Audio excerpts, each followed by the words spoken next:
galera, beleza? Como é que vocês estão? Meus amigos, precisamos mais uma vez falar do escândalo do INSS. Gente do céu, não é que a coisa tá apenas crescendo e ganhando novas proporções, mas, entretanto, porém, todavia, a Globo entrou em campo de uma forma muito curiosa.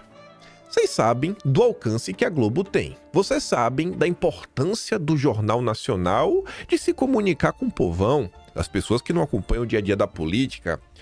Não é que a turma do Jornal Nacional obteve com exclusividade documentos que mostram que a turma aí, ministros, meio que estavam sendo alertados há um certo tempo de toda essa confusão e talvez eles não agiram da forma que eles deveriam ter agido.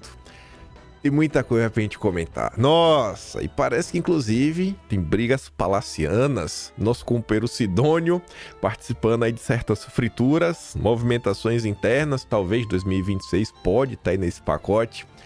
Temos que falar sobre isso. Temos que falar muito sobre o escândalo do INSS, fora, né, o aspecto político dele, a proximidade dessas entidades com grupos políticos, partidos políticos, irmãos de políticos, né, o próprio irmão do Lula.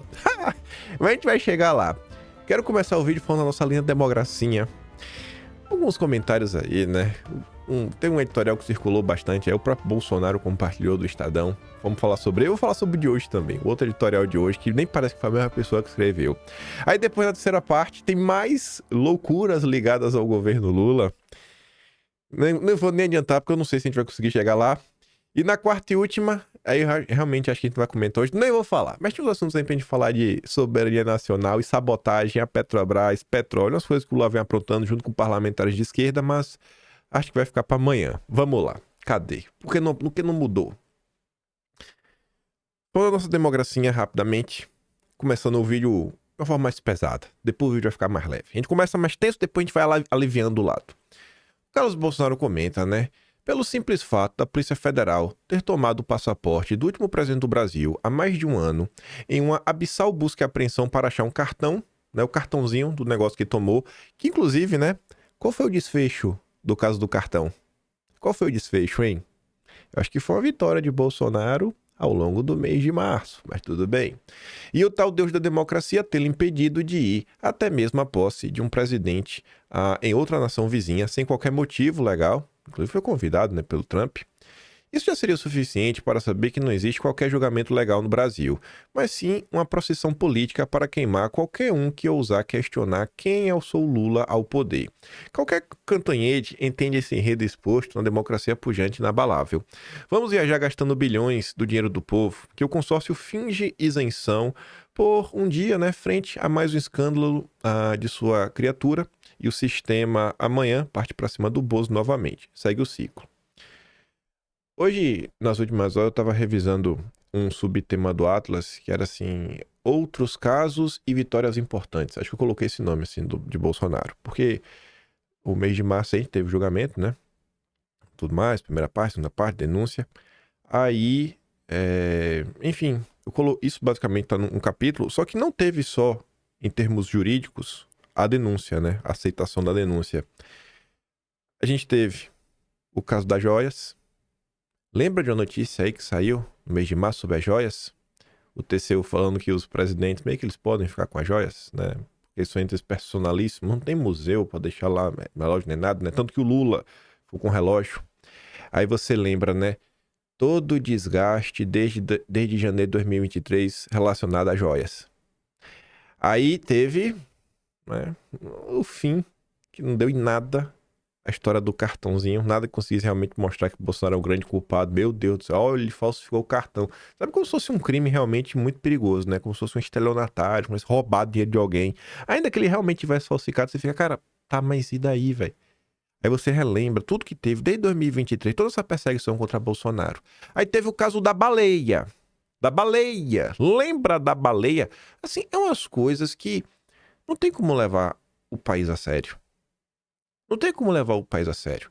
Assim, é semanal, às vezes é diário, os absurdos que acontecem. E são absurdos atrás de absurdos. E você tem que lidar com a empresa falando, não, olha só, Não, ainda há tempo, tem que corrigir. Corrigir que rota? Não tem mais rota. A gente já pulou, a gente já desceu o abismo. A gente tava dentro de um ônibus, o ônibus capotou por cima do... O povo saiu pela janela voando. Aí o ônibus passou por cima do povo que tinha caído pela janela. Depois ainda caiu um meteoro. Depois do meteoro, não sei, veio um vórtex, né? Absorveu todo mundo. Depois te morreu de novo, atropelou. Não, assim não dá. Não tem mais ponto de não retorno.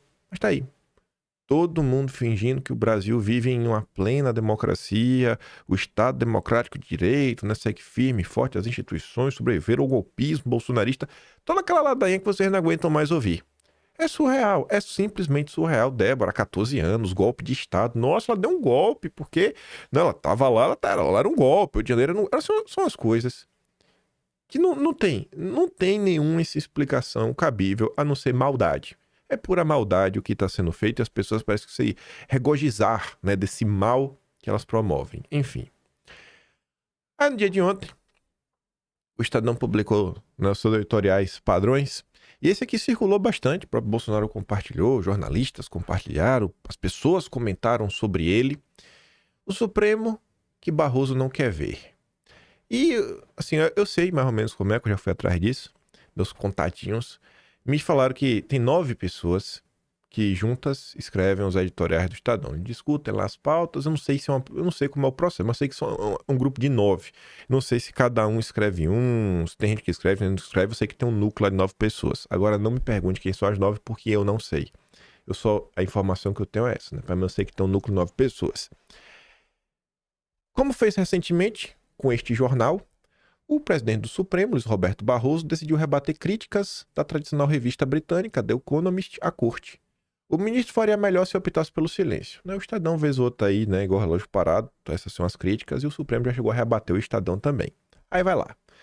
No editorial intitulado A Suprema Corte do Brasil está sob julgamento, acompanhado de uma reportagem, né, o juiz que governaria a internet, referindo-se a você sabe quem, a publicação britânica denunciou a concentração de poder no Supremo, apontando 3 riscos. A deterioração da qualidade de suas decisões em razão da expansão de suas competências, a degradação da confiança pública e a violação de liberdades fundamentais. Nada do que já não tenhamos notado nesta página e nada que comentaristas de boa-fé já não tenham alertado, na esperança de que houvesse uma correção de rumo para o bem do próprio Supremo e da democracia. O que é democracia? Gente, democracia é o sistema vigente. São as pessoas que comandam o país. Tudo que é um conceito subjetivo, no final do dia, vale de muita pouca coisa. Vale de muita pouca coisa. Você vê. Vamos pegar o Brasil. Regime militar. Eu prefiro chamar de regime militar. Foi uma ditadura? Bom, você não podia escolher o presidente da República. Se você olhar por esse ponto, beleza, é uma ditadura. Olhar por esse ponto, é uma ditadura. Tirando isso daí, você podia andar na rua, a nação prosperou por bastante tempo, existia realmente uma preocupação nacional com diversos temas. O Brasil se posicionava a favor do Brasil em diversos temas, vide a Estocolmo 72, primeira grande conferência da ONU, pelo meio ambiente, pautada no relatório dos limites do crescimento do Clube de Roma, a gente já comentou sobre isso, tem dossiês sobre isso, construindo Itaipu, construíram muita infraestrutura, né? Mas você podia eleger prefeito, governador, tudo mais. Existia da esquerda, a esquerda que tá aí, o woke, né? O Lula sofreu muita coisa na ditadura, dizem até que o Lula é cria do Golbery. Já você vem pro Brasil de hoje. Você se sente seguro para sair na rua? Porque a democracia, em tese, tem a ver um pouco de liberdade, né? A democracia liberal, em tese, é para ser um negócio meio livre. As pessoas hoje estão presas em casas. As pessoas hoje, cada vez mais, não têm capacidade sequer de se alimentar. Não conseguem comprar casa. Não consegue ter nenhum tipo de bem. Não que no passado o Brasil fosse ótimo, mas a coisa está cada vez mais complicada. E eu acho que a maior parte de vocês tem uma certa noção que os avós, às vezes, trabalhava só e aos trancos e barrancos, mesmo uma casinha velha, uma casa humilde, tinha uma casa, tinha um terreno para chamar de seu e uma região relativamente ok. Os nossos avós realmente foram muito bem sucedidos. Na maior parte, né? Nem todo mundo foi assim. Aí você pega o Brasil hoje. O povo realmente consegue eleger quem um povo quer? Você vê que um líder popular, inclusive vence o Lula, ele está inelegível. Contra a vontade de grande parte da população.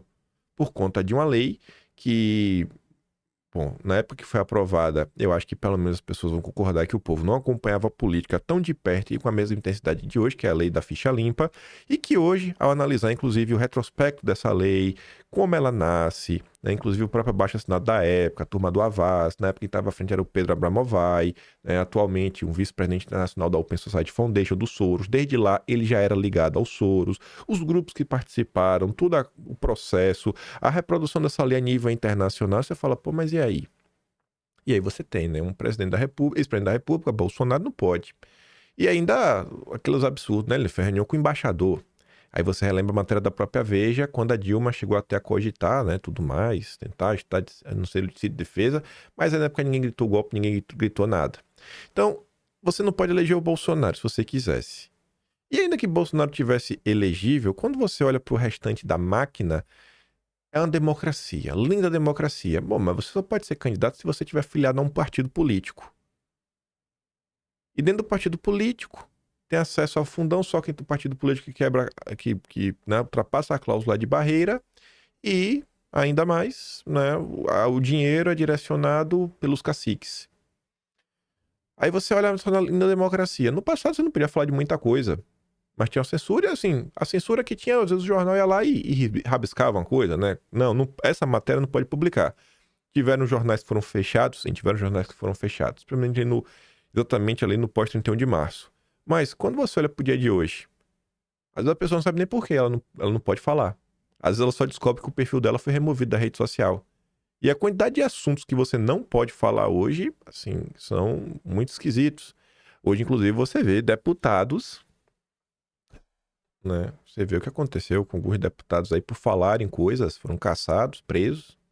Então, assim, esses conceitos de democracia e ditadura, eles são muito subjetivos. Porque acho que muita gente olha pro Brasil hoje e fala, pô, é uma ditadura. As pessoas não veem a democracia. Então, quando eu vejo esse papo na imprensa, papo mole, cara, cansado disso. É tipo quando a esquerda fala, lá, ó, a de extrema direita fascista. Que fascista? Vamos parar com isso. Vamos tentar começar a descrever as coisas de forma mais objetivas, sem palavras que dependem de conceitos extremamente maleáveis, que se adaptam à vontade de quem os pronuncia. Mas enfim. E nota eivada de diversionismo, sofismas e até inverdades. Não, curioso o Estadão falar sobre isso, né? Parece que os ministros mentem. Barroso tentou desmentir os fatos listados pela The Economist. Ao fazê-lo, apenas os ratificou. Tentou desmoralizar a revista, mas acabou desmoralizando a si e a corte que preside. Barroso afirma que os acusados pelo 8 de janeiro estão sendo processados conforme o devido processo legal, mas, para começar, essas pessoas, incluindo Bolsonaro, nem sequer deveriam estar sendo julgadas pelo Supremo. Se estão, é porque a corte alterou casuisticamente sua própria jurisprudência sobre regras constitucionais como a do foro privilegiado. A revista criticou corretamente a derrubada arbitrária de contas de bolsonaristas na rede social X por parte do ministro. Bom, não me parece algo democrático, né? O que, obviamente, configura censura. Até o Estadão, os golpistas do Estadão acham que foi censura. Em sua resposta, o ministro Barroso diz que houve remoção de conteúdo. Ora, suspender uma conta numa rede social, impedindo seu dono de se manifestar ali, é muito diferente de apenas remover conteúdo, né? Isso deveria ser claro para o presidente do principal tribunal do país. Ao contestar a The Economist por ter criticado a ordem do ministro que bloqueou o Twitter no Brasil, Barroso enfatizou a legalidade da decisão do ministro, mas o Barroso convenientemente não rebateu a informação de que o mesmo, em sua quebra de braço com Elon Musk, mandou congelar as contas bancárias da Starlink, empresa de Musk que nada tem a ver com o Twitter, até que as multas impostas pelo Twitter fossem pagas. Além disso, a The Economist questiona por que razão o julgamento de Bolsonaro e dos demais acusados vai ocorrer na turma e não no plenário. É uma boa pergunta, sobretudo quando se considera, como faz a revista, que dos 5 ministros dessa turma, pelo menos 3 deveriam se declarar suspeitos. O próprio ministro, por constar como vítima do suposto complô golpista, Flávio Dino, que foi ministro da Justiça de Lula, antípoda de Bolsonaro, e Cristiano Zanin, que foi advogado de Lula. Esses são 3 da turma de 5. Para Barroso, contudo, a regra de procedimento penal em vigor no tribunal é de que ações penais contra altas autoridades sejam julgadas por uma das 2 turmas do tribunal e não pelo plenário, e que mudar isso seria excepcional. Ora, essa regra não valia no julgamento do mensalão. O que não deveria mudar é a regra constitucional do foro privilegiado, mas aqui parece ter valido o princípio da excepcionalidade, que o Estadão até defendeu e segue defendendo. A título de questionar a imparcialidade do tribunal, a revista diz que Barroso declarou em 2023 que nós derrotamos Bolsonaro. Trata-se de uma imprecisão. A frase correta é: nós derrotamos o bolsonarismo. Foi o bastante para que Barroso alegasse que nunca disse tal coisa.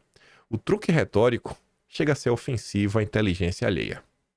Mas ele realmente não falou que derrotou o Bolsonaro, ele falou bolsonarismo. Ai, ai, ai. Quem quiser pode procurar o vídeo em que um animado Barroso discursa como se estivesse num comício dizendo: nós derrotamos o bolsonarismo, o que deveria bastar para testar sua parcialidade no julgamento do ex-presidente. Mas nem é preciso se dar esse trabalho. Basta ler o último parágrafo da nota de Barroso, em que ele acusa a The Economist de se alinhar à narrativa do que tentaram um golpe de Estado para saber que os réus já estão condenados. Peraí, um julgamento que os... Não tem julgamento, então os réus já estão condenados? Como assim? Como assim? A melhor forma de comentar sobre esse editorial, que no final do dia, para mim, acaba sendo mais um puxão de orelha. A mesma coisa que o Estadão fala, ó, a The Economist não tá aqui para te criticar. Tá para tentar te ajudar. Puxar a tua orelha pra falar: cara, tá passando demais do ponto. Sabe? Tá feio. Se tu não quer acreditar nos bolsonaristas, a gente tá te falando: tá feio. Sabe? Tá feio, pô. Não segue por esse caminho. Dá uma maneiradinha aí. De boaça, sabe? De boaça. Dá uma maneiradinha. A melhor prova de mostrar isso é com isso aqui. Eu até achei estranho, o editorial do Estadão saiu outro ontem de noite. Não sei se mudaram, talvez agora tenham mudado o horário, né? Porque eu acho que realmente 3 da manhã, ninguém tá escrevendo 3 da manhã. Agora, ao invés de sair 3 da manhã, saiu às 10 da noite. Primeira vez que eu vejo isso. O mesmo Estadão que acha um absurdo e que acha que não tem um devido processo legal e que acha que Bolsonaro já está sendo condenado de forma antecipada, que vê parcialidade no julgamento, é o mesmo Estadão que escreveu esse lixo. A boa procrastinação. Né? Vai elogiar o empenho do Hugo Mota em destruir a anistia. Pois bem, conta-se que Santo Expedito sonhou com um corvo que gritava cras, isto é, amanhã em latim, no que se tornou o símbolo da procrastinação que só interessava ao diabo, e Santo Expedito se tornou então o santo das causas urgentes, pois hoje, em Brasília, a causa mais urgente é justamente procrastinar, quando se trata do famigerado projeto de lei que anistia os golpistas bolsonaristas. É o que faz bravamente Hugo Mota. Mota avançou mais uma etapa em seu esforço de dar ao projeto de anistia o destino que lhe cabe, o esquecimento. O deputado informou que o Colégio de Líderes da Câmara decidiu adiar a análise do requerimento de urgência do projeto. Na costura política liderada por Mota, a maioria dos partidos se manifestou contra acelerar a tramitação neste momento. Isolados por hora, somente PL e o Novo defenderam a discussão imediata. Foi do PL a iniciativa de protocolar alguns dias o requerimento, conseguiram aí 262 assinaturas, enfim.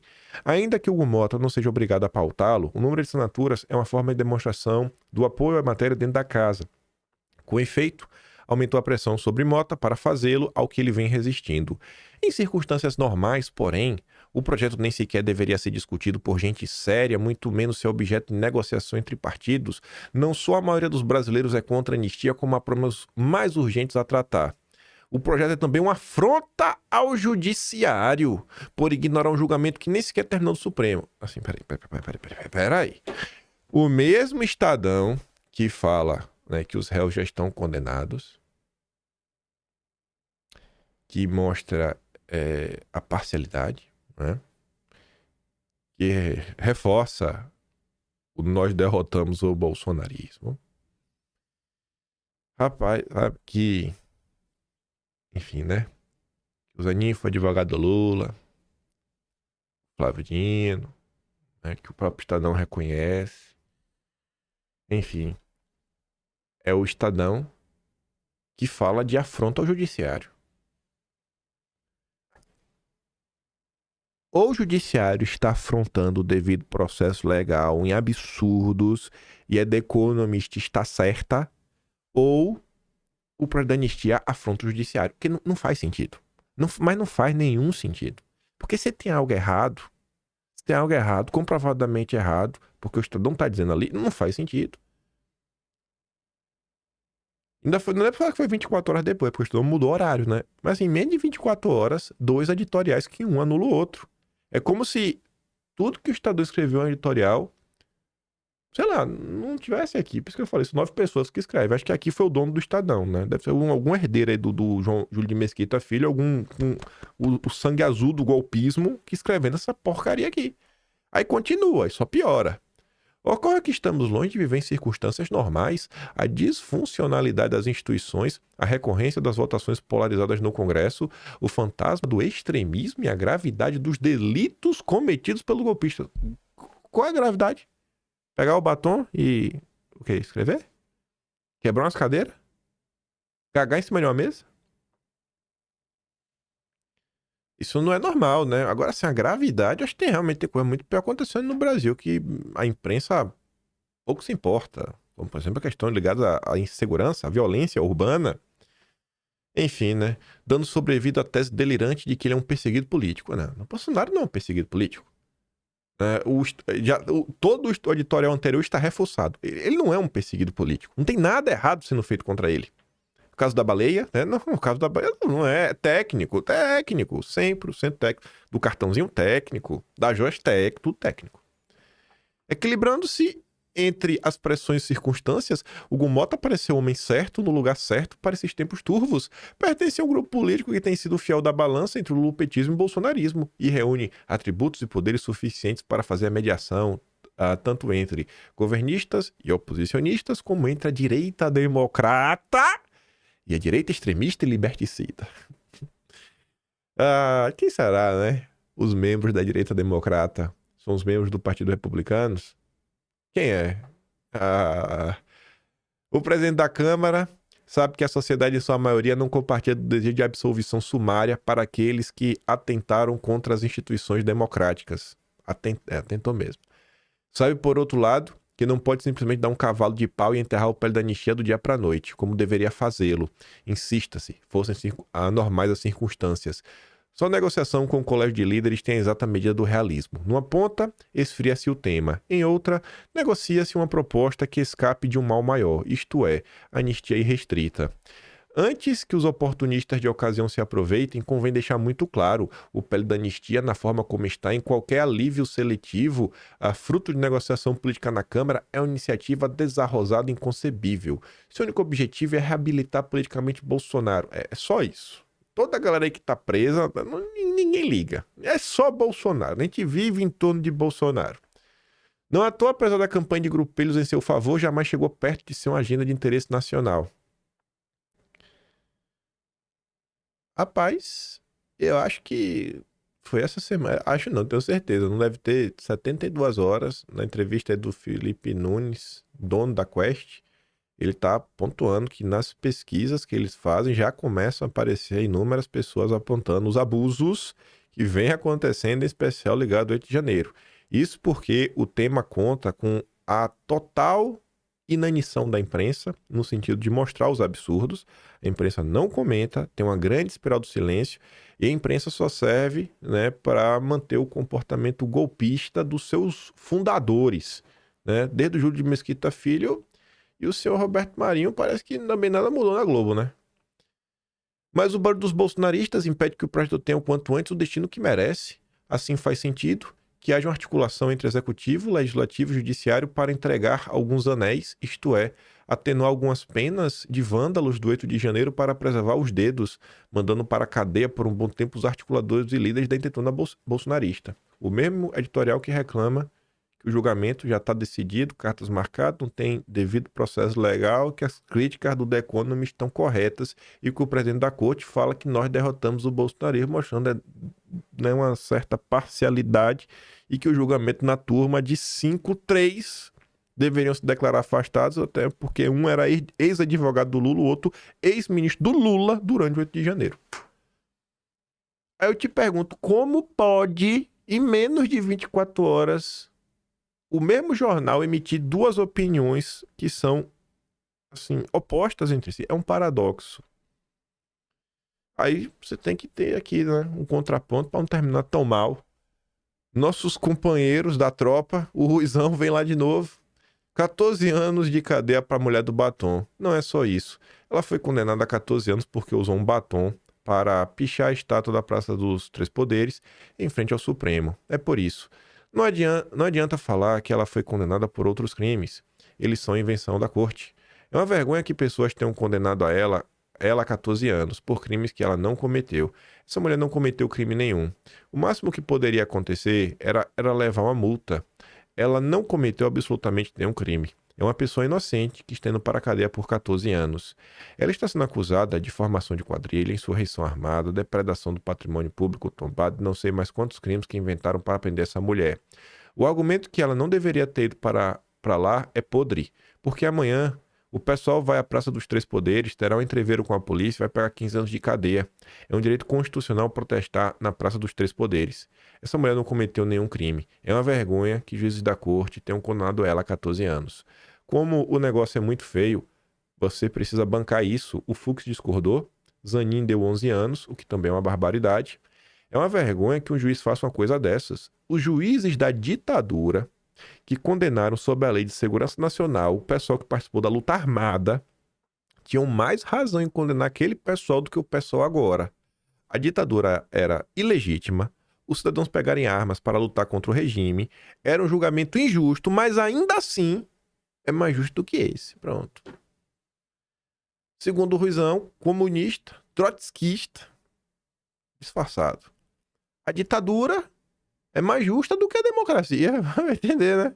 Vai entender. Esse é o Brasil do Lula. O Brasil do Lula, pra gente fechar com chave de ouro e falar do escândalo do INSS. Jantar de Mota e Lula, foi o jantar que Lula falou também com os líderes, com Mota, para decidir como enterrar a anistia. Foi regado a vinho de R$ 1.200 a garrafa e uísque japonês. Aí você se pergunta, como é que a imprensa descobriu isso? As garrafas vazias das bebidas foram encontradas ao lado da residência oficial da Câmara na tarde desta quinta-feira. Somado a todas as garrafas encontradas, foram gastos cerca de R$ 11 mil. Isso as garrafas encontradas. Fora as que não terminaram, às vezes ficou pela metade. Vai saber, né?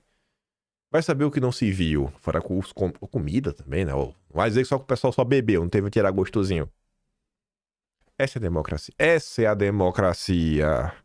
Esse é o Estado democrático de direita. Mas vamos lá. Passamos da parte mais pesada. E esses assuntos... Por que eu faço sempre questão de falar desses assuntos? Porque o tempo vai passar 10, 20, 30, 40 anos. E o Atlas vai ficar. E aí, quando você pega o Atlas, com início, meio e fim, vai estar todas essas notícias. Eu faço questão de trazer todas as notícias, todas sem exceção, todas essas notícias que abordem e abordaram os casos ligados ao absurdo. Todas as notícias editoriais para estar lá de forma organizada. Para depois, quando chegar uma pessoa preocupada, escrever, que nem sabe até um livro, fazer várias citações, mostrar, né, o avanço, né, desde o clima na imprensa, os argumentos apresentados, tá ali, tudo organizado. Nada passar em branco. Mas vamos lá. Vamos falar de Painho, sua família e a turma da esquerda e muitos escândalos. Confederações sindicais investigadas pela Polícia Federal têm conexões com partidos políticos e governo. As entidades sindicais investigadas pela Polícia Federal e pela CGU no escândalo do INSS têm conexões políticas com partidos como, adivinha, PT do Lula, PDT do Lupe, PSB do Alckmin, o MDB do Temer. Rapaz! O Sindinap, por sua vez, tem como vice-presidente quem? O irmão do Lula, Frei Chico. Ele tá no posto há um ano no posto, e ocupa a diretoria da entidade desde 2008. E o presidente do sindicato é Milton Cavallo, que é dirigente do PDT, que é o partido do Lupe. A matéria tem comentários sobre mais pessoas e de outros grupos, mas obviamente eu vou pegar aqui. Por quê? Porque é o irmão do Lula e o outro é do partido do Lupe, é dirigente do partido do Lupe. Vamos dar destaque, que a Globo abafa, a gente dá destaque. INSS, sindicato de irmão de Lula, faturou 100 milhões a mais em 3 anos. Pra você que não entendeu, né? Pra não achar assim, a gente não tá acusando o irmão do Lula de nada. A gente só tá falando que o sindicato do irmão do Lula, que ele, né, tava na posição de vice-presidente, faturou 100 milhões a mais em 3 anos. Mas o Lula tá investigando, gente. A Polícia Federal tá investigando. Vai dar tudo certo. Possível fraude no INSS, 64% dos recursos registrados foram em 2 anos de Lula. Aponta ali que começou em 2016. A confusão começou em 2016. Ou seja, 9 anos atrás. Mas 64% foi 2023, 2024. Lula. Isso porque não colocaram 2025, né? Lula. Esquema desvia 2 bilhões do FGTS com a ajuda de funcionários da Caixa. Aponta a Polícia Federal. Investigação revela fraude digital sofisticada que envolveu alteração de dados no Caixa Tem e uso de softwares para acessar múltiplas contas. Aí tu pergunta, mas o que é que isso aqui tem a ver com o INSS? Nada. É outro. Mais 2 bilhões. Eu não sabia onde colocar, coloquei aqui. Só porque, mas o que isso tem a ver? Nada. É mais 2 bilhões aí em outro esquema. Mas tá sendo investigado. Fé em Deus, vai dar tudo certo. Aí, a turma teve um prejuízo grande, né? Os aposentados. O pessoal perdeu um dinheiro aí desnecessário. Aí falando que vão devolver o dinheiro. Mas como é que faz pra devolver o dinheiro? Toma de quem roubou? O pessoal pede abertura de 6,3 bilhões em crédito para pagar fraudes no INSS. Pediu pra quem, hein? Pra quem que pede esse dinheiro? Eu tenho pra mim que não é pro Poder Legislativo que esse dinheiro é pedido. Eu acho que também não vai vir do Executivo. Quem que vai dar essa liberdade pra furar o teto com isso? Independe de furar o teto ou não, né? Você, se você não é aposentado, saiba, ele vai possivelmente aumentar, né, a dívida brasileira. Tesouro. Né? Anota lá na caderneta, amanhã a gente paga. Coloca lá como mais uma dívidazinha, né?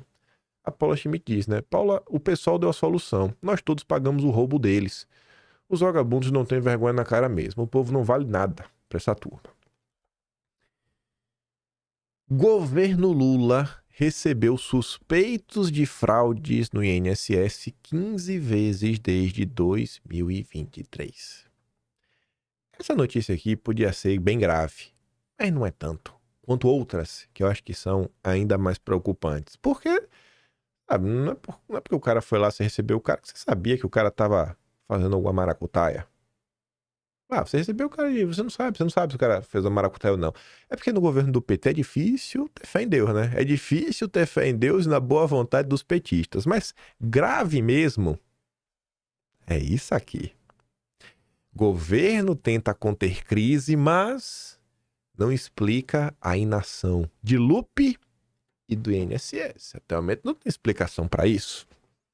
Fábio Serapião, que por alguma razão saiu da Folha de São Paulo e foi trabalhar no Metrópolis após a Vaza Toga, que ele publicou junto com o Verdivaldo. Todas as matérias foram o Serapião com o Verdivaldo. E tinha 6 gigas. E os 6 gigas...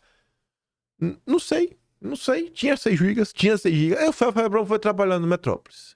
E eu sei que também nunca me viu nem nada, né? Os 6 gigas acabaram. Aí o senhor Fábio Serapião, ele vai falar sobre o que a Globo disse, a gente vai olhar o que a Globo realmente disse já já. A dificuldade foi exposta ainda na coletiva de imprensa, né, de explicar a inação, de quarta-feira.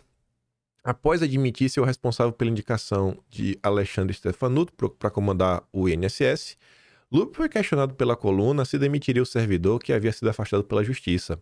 Lupe disse então que não demitiria Stefanuto e que ele teria o benefício da dúvida para se defender. A resposta do ministro foi no final da manhã, quando já circulava em Brasília que Lula havia ordenado a demissão. Horas depois, Stefanuto foi demitido e a crise que a coletiva tentou mitigar voltou com força para o colo do governo. Na quinta, com o tema dominando o noticiário, o governo Lula voltou a falar com a imprensa. Dessa vez, quem foi conversar foi o Vinícius Carvalho da CGU, acompanhado de uma diretora do INSS e uma servidora da AGU. O Vinícius Carvalho, da CGU, anunciou que o INSS rompeu todos os convênios sob suspeita e a criação de um grupo pela AGU e outros órgãos para buscar formas de devolver o dinheiro, enfim. Na coletiva, no entanto, o governo Lula não explicou novamente por qual motivo o INSS, sob tutela do Ministério da Previdência Social, não tomou nenhuma medida após o surgimento de suspeitas sobre os descontos indevidos. Aí você se pergunta, desde quando se tem essas suspeitas? Desde quando? Ainda em 2024, em setembro de 2024, a CGU sugeriu ao INSS a suspensão dos descontos e a criação de meios para melhorar a fiscalização das entidades sob suspeita pelo aumento repentino de associados. A CGU falou, suspende esse desconto, setembro. Aspas. A recomendação foi ao INSS, que está sob coordenação do Lupe, mas a recomendação foi ao INSS. Essa resposta do porquê o INSS não fez a suspensão naquele momento e como o INSS lidou com essa questão é objetivo de investigação. Eu senti que o Vinícius Carvalho tá parecendo a Janja, né? O imposto é para as empresas, não é para o cliente, é para as empresas. Como a empresa vai fazer, mas é para a empresa. Mas a empresa repassou para o cliente. Meu Deus. Não dá para comprar o Lupe, porque a gente mandou pro INSS. Não, mas o INSS não é subalterno do Lupe. Não, mas a gente mandou pro INSS. Sim, mas é subalterno do Lupe. Não, mas a gente não sabe como é que o INSS lidou com isso. Vinícius. Questionado se Lupe sabia da sugestão, o ministro da CGU disse que não tinha informação. Não sei. Uma vez que o relatório da CGU foi enviado ao INSS. Não sei, eu mandei pro INSS. Mas o INSS mandou pro Lupe? Não sei. Nós fizemos a recomendação ao INSS. Se o ministro sabia, eu não tenho como dizer. A recomendação foi feita ao INSS. Então, né? Isso daqui, setembro de 2024. Mas aí tem uma informação que é muito curiosa. Sábado, ontem, a Globo revelou que Lupe foi avisado em junho de 2023. Junho de 2023. Sobre o aumento das denúncias de fraude nos descontos de pensionistas e aposentados. Junho de 2023. Então, assim, independente ou não, a CGU mandou pro INSS. Irmão, o Lupe foi avisado em junho de 2023. A informação consta em ata de uma reunião do Conselho Nacional de Previdência Social, em que uma representante do Sidnap relatou os problemas. Lupe preside o conselho e demorou 10 meses para agir. Mas como assim? Como assim? Tá ali, ó. Jornal Nacional teve acesso a atas de reuniões que mostram que o Lupe foi alertado sobre o aumento de fraudes contra aposentados e levou quase ano para agir. Vamos ouvir na voz de William Bonner e da amiga... Eu não sei o nome da mulher que trabalha com William Bonner, não. Renata Vasconcelos, né? Eu acho. Eu acho que é, sei lá. De 2025.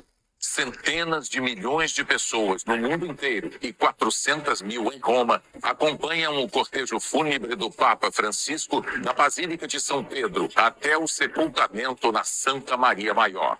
Nossos repórteres trazem todos os detalhes do dia histórico. Exclusivo. Atas de reuniões mostram que o ministro da Previdência, Carlos Lupe, foi alertado sobre o aumento de denúncias de fraudes, mas levou quase um ano para agir. E o Jornal Nacional conclui a semana de visitas. Essa é a chamada. O Jornal Nacional fez uma matéria de quase 4 minutos. Colocando a cara do Lupe, Polícia Federal, aquela fritadinha básica. Fritadinha básica. Aí tá ali, né? INSS, Lupe teria sido alertado sobre fraudes em junho de 2023. Aí o Jornal explica tudo com os pormenores. Aqui é só a matéria escrita, né? Pra vocês verem. Gente, como é que funciona esse acesso com exclusividade? Me conta aí. Me conta aí. Foi pelo Google? Foi alguém o quê? Do INSS? Foi alguém do INSS que soube disso? Não vou entrar em contato com o Jornal Nacional.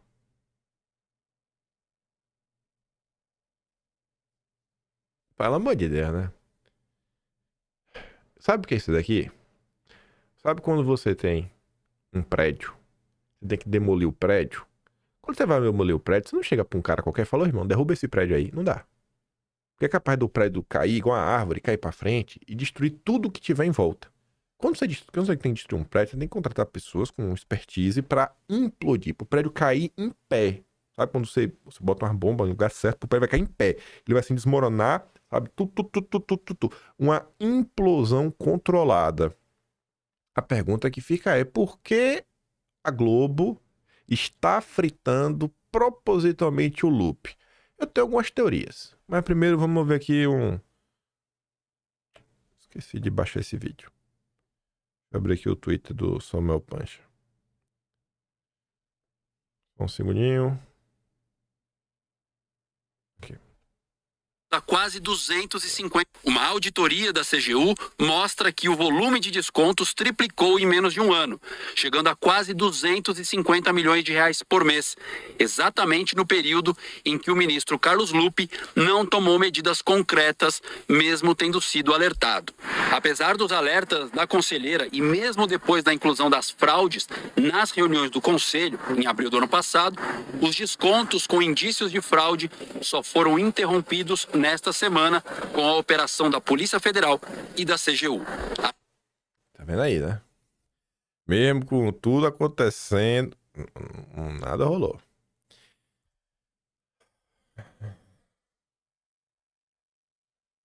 Pra mim, a implosão de Lupe se chama Sidônio. Eu acho que Sidônio, na verdade, ele tem um plano por trás do plano. Primeiro vamos ver o que saiu na imprensa. Aliados de Lupe atribuem a Sidônio o processo de fritura dele. Vamos ver. O Lupe está sendo fritado pela imprensa. Quem é o ministro que lida com a imprensa e com o dinheiro que vai para a imprensa? É o Sidônio. Não acho que foi o Sidônio não, Lupe. Não. O Sidônio jamais faria isso com você. Esses aliados afirmam que Sidônio vazou detalhes de um media training que fez com o Lupe e o Lewandowski, o Vice Carvalho, para desgastar o ministro da Previdência. O objetivo seria forçar Lupe a pedir demissão e evitar o constrangimento de Lula ter que fazer isso. E Lupe pedir demissão foi que, olha, a culpa é do Lupe. A culpa é do Lupe. A culpa de tudo é do Lupe. Tem que achar o culpado. O culpado é quem? Porque até agora tá o governo Lula. Tô tentando falar que começou... Irmão, começou onde? O que você sabe é que se você pegar só 2023 e 2024, mais de 60% do valor foi só nos 2 primeiros anos do governo Lula. Pode ter começado onde for. É aqui agora, no presente momento. A polícia tá na rua e a coisa tava descontrolada. Um dos sindicatos aí que... A notícia da imprensa. A imprensa tá dizendo, é irmão do Lula. Então, assim, tem que arrumar um culpado, gente. Tem que arrumar um culpado. Vai ser quem? Então vou botar na conta do Lupe. A movimentação de Sidônio é para evitar que a corrupção, a oposição consiga usar o episódio para colocar no governo a pecha da corrupção. E Lula, ele não pode demitir o Lupe. É a minha percepção, falei para vocês o porquê. Que é o seguinte, quais são os nomes da esquerda para disputar o Planalto em 2026? A priori tem o Lula E o Ciro Gomes, o eterno Ciro Gomes, que tá sempre aí, né, disputando, nunca ganha. Mas sempre tá lá enchendo o saco. Só que no momento que o Lula tá, o Lula não pode ter um adversário. Tu já pensou o Lula vai lá e demite o Lupe? Aí gera todo esse constrangimento, briga. Aí o Lupe fica chateado com o Lula. Aí de revanche, vai lá e deixa o Ciro Gomes disputar a eleição? Não é melhor manter o Lupe ou forçar que o Lupe se demita? Porque se o Lupe se demitir, a Lula fala, ó Lupe, tu não vai ficar puto comigo, né? Tu se demitiu porque tu quis. Porque ficou assim, como é que eu posso falar? Ficou impossível, ficou insustentável. A tua manutenção do cargo ficou insustentável. Então, pô, tu mesmo se demitiu, porque tu sabe que não dá pra tu mais. E tu não me culpa por isso. Tu não vem tentar me retaliar em 2026 dando legenda pro Ciro Gomes. O Lula não quer candidato. Essa é a minha leitura. A minha leitura, o Lula não quer nenhum candidato, né, que possa estar na cola dele. Então, se o Lupe puder ajudar, dando a mãozinha, né? Dá uma mãozinha aí, Lupe. Se demite. E o Sidônio tá empurrando, né? Porque tem que achar o culpado. Você tem que achar o culpado e ao mesmo tempo que você tem que achar o culpado, o Lula não pode jogar pra fora e gerar essa rusga. E a preocupação do Sidônio se faz necessária. Por quê? Porque a oposição quer CPI do roubo dos aposentados. Aí o Sidônio era o marqueteiro do Lula. Segundo a Folha de São Paulo, o deputado, né, Coronel Crisóstomo, que está capitaneando as assinaturas da CPI, resolveu mudar o nome e disse que a ideia saiu do marqueteiro do Pedro da Lima, né? Então, rinha de marqueteiro. O objetivo é tornar o assunto de mais fácil compreensão para a população. Eu acho que é bom, né? Assim, CPI do roubo do INSS, da bomba. Não, melhor, roubo dos aposentados. Nome fácil. Todo mundo entende. Aí, só para falar sobre a CPI, a gente, em vídeo, eu até cheguei a dar meu voto, né, de classificação para ver se colava e colou. O dono do antagonista tomando uma checada, tá aqui, vai pro Atlas, porque a oposição não está pedindo CPI. É falso que a oposição não está buscando. A oposição já estava buscando. E tem ali, ó, 4 notícias. CNN, Poder 360, Gazeta do Povo e MSN. Tá ali.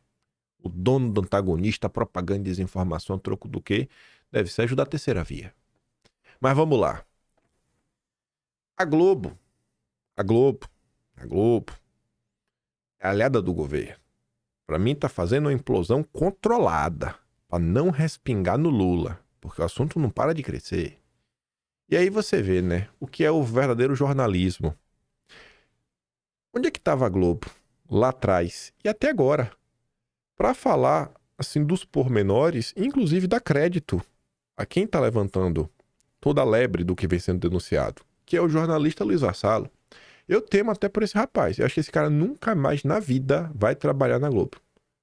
Depois do que ele aprontou com o governo Lula, esse escândalo aí tem em grande parte dentro dele. Ele vai mostrar aí no relatório da Polícia Federal, sendo citado as matérias que ele fez. Aí ele fala o seguinte, ó. O governo descobriu a farra do INSS, porque essa é a narrativa que o pessoal quer vender. Não, foi o governo Lula que descobriu e está combatendo. Que é para não deixar colar a pecha de corrupção. Não, foi a gente que descobriu. Foram vocês que descobriram? Foram? Tem certeza? No dia 3 de abril, fui procurado pela assessoria da CGU. Foi dito expressamente que a partir da minha primeira reportagem da farra do INSS, a investigação foi aberta. Noticiei no Metrópolis. CGU abre investigação sobre farra dos descontos em aposentadorias. Esse daqui, ele está colocando a partir da ligação que ele recebeu no dia 3, né? A matéria do dia 4. Após receber. Ele ainda não diz qual é a primeira notícia que ele publicou. A questão era justamente o aumento vertiginoso do faturamento das associações. Ele foi constatado por lei de acesso à informação, mas calma que não foi simples não. O Luiz chegou assim, me informa aí. Ele, eita, olha o que eu descobri, escândalo. Não, o bicho teve que insistir. Então assim, o governo Lula está combatendo, tá? Porque a boa vontade do governo Lula, rapaz, parece que não é tão boa vontade assim não, viu? Mas enfim, dados que o INSS de início se recusou a oferecer, né? A fornecer. O governo que está combatendo, né? E por que não forneceu os dados logo do início? Depois, orientado pela CGU, acabou liberando. Foram 3 meses de recursos. Pedido feito no dia 25 de dezembro de 2023, logo após publicação de matéria a respeito da atuação de uma das entidades. Aqui vai o print de dentro do sistema do ESIC-CGU. Tá ali, ó. Os pedidos. Tá ali, acesso à informação. A primeira resposta que recebi foi incompleta. Eu havia pedido o faturamento de cada entidade no período de um ano. O INSS rejeitou o pedido e mandou o número de filiados da época de cada entidade. Nada sobre o aumento, né, do dinheiro que estava recebendo. E aí os argumentos do órgão. Aí tá ali, né? No que concerne ao solicitar, nos itens 3 e 6, alertamos que no seu teor há dados sensíveis como nome, CPF, servidores do INSS, data prévia, blá, blá, blá, blá, blá, blá, enfim.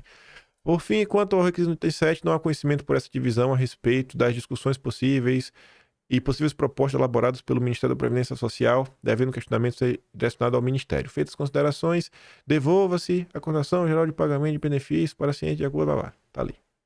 Falou, mas e aí? Cadê os valores?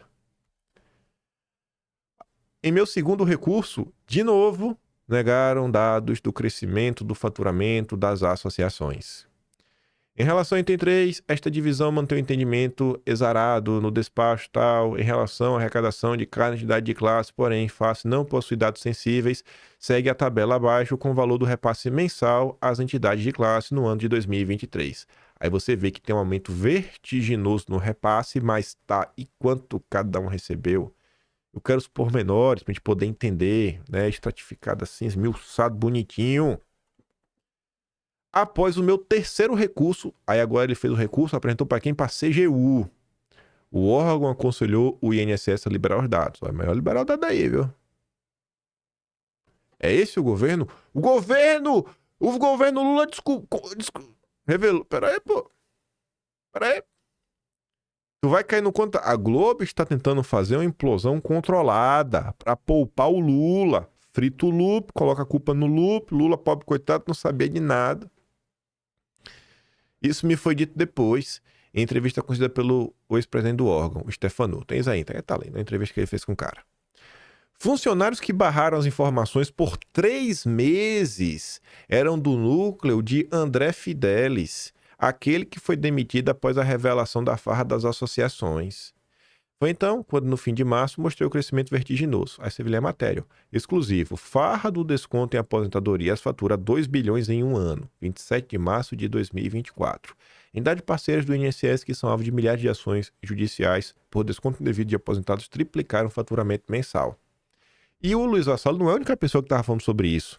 Ó, até antes de você, Luiz, mas não da forma como você estava abordando, o Henrique Soldani, ó, o Henrique Soldani tá falando há muito tempo, ainda foi até em agência bancária reclamar com o gerente do desconto que a turma estava tomando.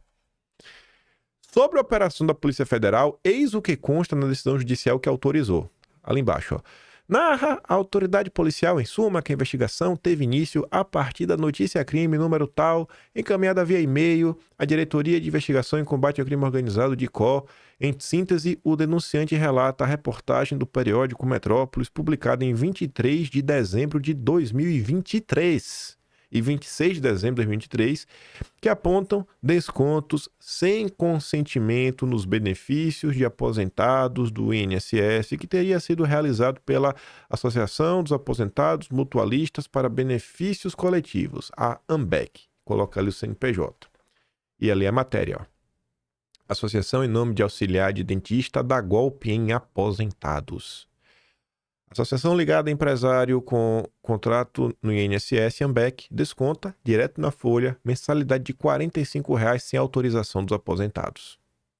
Aí tá ali, ó. Trata-se de menção a 2023, porque foi ali que publiquei a matéria que me levou a perseguir, depois, os dados dos descontos de todas as entidades. Depois, nos papéis da operação, várias menções a personagens cuja existência revelei nas reportagens seguintes da série. Um exemplo é o lobista que atuava pelas associações. Foi investigado a partir das minhas reportagens. Recebeu 12 milhões. 12 milhões das associações. Minha nossa, viu? E o apelido do cara, né? Careca do INSS. Ai, ai, ai. Nem precisa dizer. Os coleguinhas que não citam estão comprando a versão mais recente do governo sobre o caso. Claro, existe a conveniência de simplesmente ignorar o trabalho alheio. Por quê, Luiz? O que você tem a falar atrapalha o Lula. Então a Globo tem que esconder o seu trabalho. A Globo atua para fazer uma implosão controlada e colocar a culpa no colo de alguém e vender a ideia que Lula é quem está combatendo a corrupção endêmica que tomou conta deste país desde que o país foi fundado. Dá para vocês? A Globo tem que ser fechada. A Globo tem que ser fechada. Fechada. A Globo e Lula precisam responder juntos por todo o mal que eles estão causando ao país. E não é nem pra falar assim, e o Lupe, hein? Bom, 4 de dezembro de 2011. Lupe é o 6º a cair por corrupção. Parecia que a comissão de ética pesou para pôr fim à crise que iniciou em dezembro. E aí depois, 1º de fevereiro de 2014. Lula me falou, esquece, isso sai na urina. Diz Lupe sob denúncia. Curioso que quem assina essa matéria é o Bernardo Melo Franco, que hoje não faz jornalismo, é só matéria de opinião com fígado no jornal O Globo. Lê só as manchetes do Bernardo Melo Franco que tu vai entender o que eu tô falando. Aqui começa a dar aquele nervosismo no seu. Dá pra mostrar rapidinho. Rapidinho. Ainda tem mais coisa que eu quero comentar. Bernardo Melo Franco. Cavalo que é Franco. Pega aqui a coluna dele do Globo. Aqui, ó. Só a manchete. Pra tu ficar ligeiro. Aqui, ó. Só a manchete. Propina com recibo. Se estivesse vivo, o PC faria sem vergonharia de Collor. Cardeal repete fala contra Trump em funeral de Papa Francisco. Papa Francisco fez contraponto ao avanço da extrema-direita, de Celso Amorim. Refém do Centrão, Lula é obrigado a engolir sapos em série. Ô, coitado do Lula. Pai de novo ministro de Lula, chefiou o estatão do governo. Ok. Papa Francisco foi cortejado por 3 presidentes hostilizados por Bolsonaro. Tu consegue ver, assim, como é que a gente pode ajudar o Lula? Tá. E como é que a gente pode botar Bolsonaro no meio? Bota Bolsonaro aí no meio. Radicalização política fez Papa Francisco não ser unanimidade no Brasil, diz Temer. Inspirado de Santos dos Pobres, Papa Francisco foi coerente até o fim. Derrotado nas urnas do Peru, Vargas Llosa foi mais sagaz na letra que na política. Tá aqui? Depois de trocar marxismo por liberalismo e se candidatar a presidente, escritor se aproximou da extrema-direita do fim da vida. Nem na morte do cara o menino respeita. Cadê? Eduardo Paes imita Pablo Marçal para já visita Bukele. É só notícia aleatória. E quando é com Lula, ó. Aí a demora de Lula para demitir Juscelino e depois fragilidade do governo. Ó. Entre indiciamento e queda, Lula levou 301 dias para despachar ministro acusado de corrupção. Coitado, Lula, meu Deus. Rui Falcão desafia grupo de Lula. Nossa. Como assim, pô? Ele só é candidato. Popcorn ice cream, inglês macarrônico, foi o menor problema da fala de Bolsonaro. Em ato na Paulista, esse presidente voltou a atacar o Supremo, espalhar fake news, desacreditar o sistema eleitoral. Esse jornalista da Globo, né? Isso pra mim já é xingamento. Você prefere ser o quê? O seu filho, você prefere o quê? Seu filho preso na cadeia, ser um ladrão ou ser jornalista da Globo? O que você prefere? Mas enfim, eu mesmo quero escrever isso daqui, ó. Lula me falou, esquece. Isso sai na urina. Ah, Jesus. Aí você vê, né? Essa chargezinha aqui, chargezinha do Roberto Freire é até curiosa. Roubaram os aposentados no INSS. Como é que os ladrões entraram lá? Foram nomeados. Por quê? Bom saber, né? Informação importante. Não custa cutucar. Dentro de mais um escândalo. Não é que o Marçal é só um dentre tantos, mas Pablo Marçal já se pronunciou sobre a fraude do INSS e a só dos idosos, aos idosos pelos sindicatos. Ah, não, né? Não. Espera chegar 2026 pra se empolgar, né? Quando esse pulho aparecer novamente, surfando de engajamento eleitoral. Aí tá aqui, ó. Como deixar de ser otário? Como? Deixando de ir pro evento do Pablo Marçal, né? Se você for, não tem como deixar de ser. É um atestado que você é um bocó. Isso daqui, gente, vale pra todo mundo. Pega o Marçal, porque o Marçal é um caso conhecido. Cadê os grandes bastiões da direita? Cadê o Caiado? Apareça, Caiado. Apareça, Zema.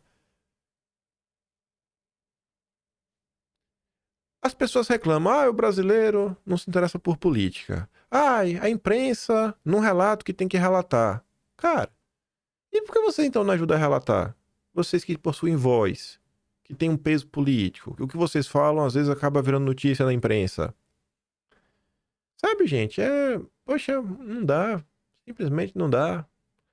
Simplesmente não dá. Nossas grandes lideranças, né? Cotadas aí a presidir o país. Depois o povo reclama, né? Mas tá aí. Pega esse exemplo aí do Pablo Marçal e aplica aí pra galera. Nessas horas que eu se pergunto, cadê as lideranças? As lideranças da direita? Cadê os grandes líderes? Os super conservadores? Cadê, hein? Cadê? Enfim. Eu vou mandar o vídeo lá do Jornal Nacional.